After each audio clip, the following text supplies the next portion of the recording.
if the noise at lunchtime is anything to go by, then my sense is that there's many conversations and connections, and certainly a sense of positivity. There's lots of people that said, oh, I wish I had have had more time to ask a question, but you know what? I'm going to ask my oncologist next time I'm there. So my sense is from the conversations I've had that there's lots of things that you've got from today.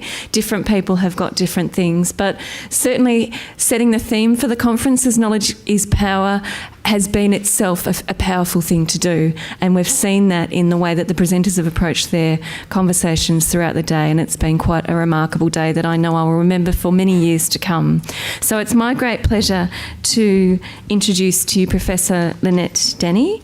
So just to complete the round the world tour, Lynette is from Cape Town in South Africa. She's the outgoing president of IGCS. So we heard from Michael Quinn, the current president of IGCS earlier today. Lynette's also the chair and professor of obstetrics and gynecology at the Groote Schuur Hospital, don't know if I've pronounced that right, at the University of Cape Town. Over the past 17 years, she's been involved in research on preventing cervical cancer in underdeveloped countries, and we heard this morning about what a significant issue that is in the developing world. So it's my great pleasure to introduce Lynn to close the meeting today.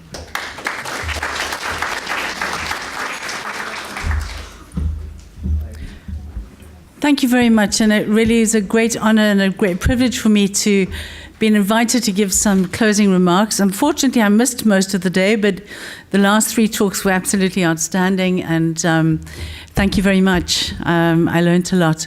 So I have 2 perspectives. I'm a gynecological oncologist, and I've spent the last 20 years, I'm African, and I've been treating women with gynecological cancer for the last 20 years, and we have the full range of treatments, even in Cape Town: radiotherapy, chemotherapy, surgery, and we treat ovarian cancer as well.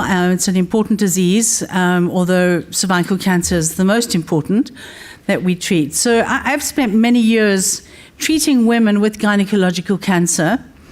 I was also the designated oncologist to the breast cancer clinic, which is right next door to the gynae cancer clinic. So women who had gynecological issues related to whatever, whether it was their breast cancer or not, were referred to me.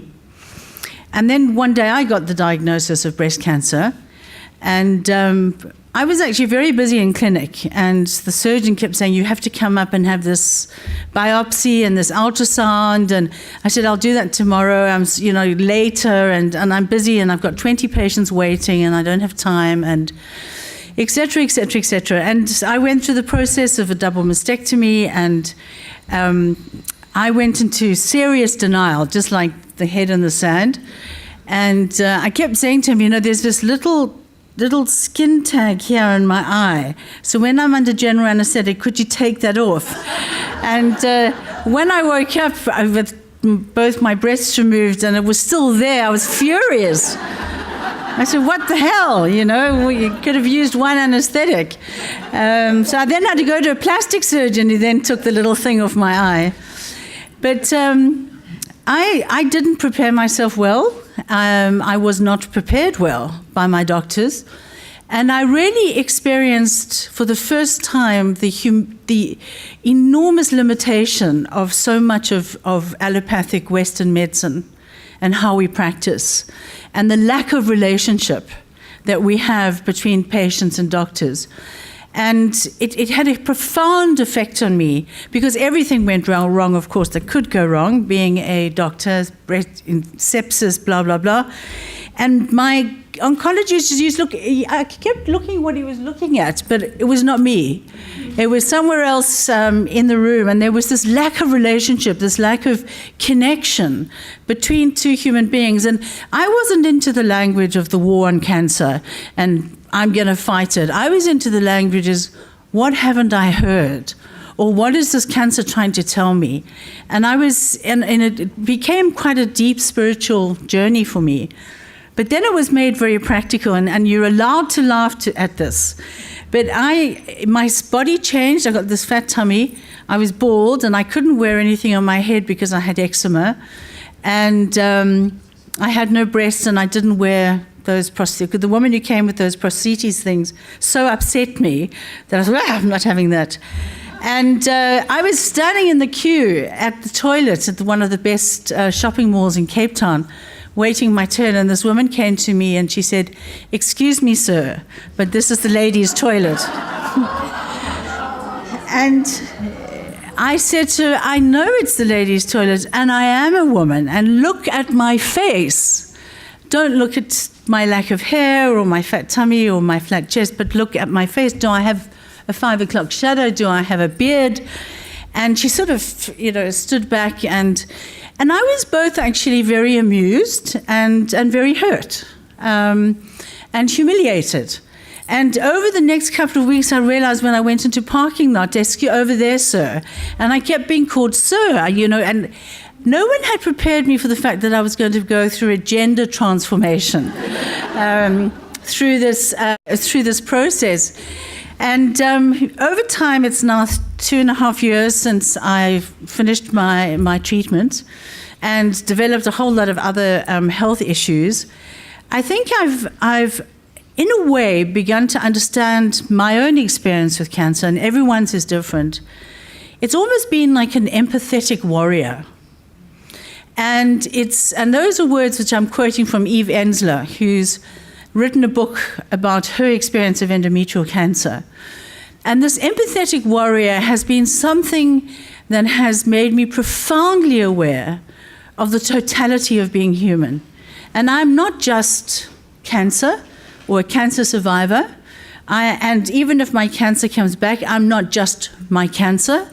I'm a human being in the fullest sense of the word, as are all of us who have been through this disease. And I refuse to make it my enemy. So I haven't heard what many of you had to say, but I wish you great strength in facing what we have to face when we have a life-threatening illness. And I wish for everyone that fear is not sitting on our shoulders and guiding everything we do. And I don't like to talk about courage, brave. Of course you've got to take the chemo. Of course you've got to go through the operation. That doesn't make you brave. I think it's about being authentic.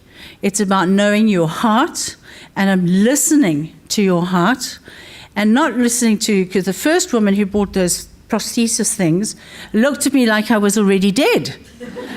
And I wanted to say, "I'm very much alive, thank you very much." And that's why I refused to wear them, because every time I saw them, I sort of saw this death mask. And she looked at me with so much tragedy. So in a sense, for me, there's been a lot of pain, a lot of difficult stuff, but it actually hasn't been a tragedy. And I hope it's like that for all of you. Thank you very much.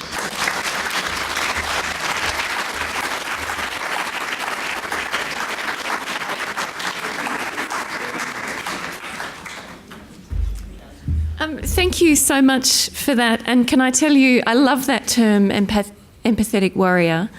But also I think that the many speakers who've come from all over the world today have also shown us parts of themselves as humans and as people who are incredible carers and champions for the women that they care for, or the women that they're in the labs working. You can tell clearly from the way that they present to you today just how tirelessly people are working to make a difference in this area. And I think we should all take a lot of comfort from that, and we should be incredibly hopeful about that, because there is a veritable army of warriors across the globe who are working, to really, really change the experience for you, for all of you, and for all of those that come after us. So thank you so much. Cheers.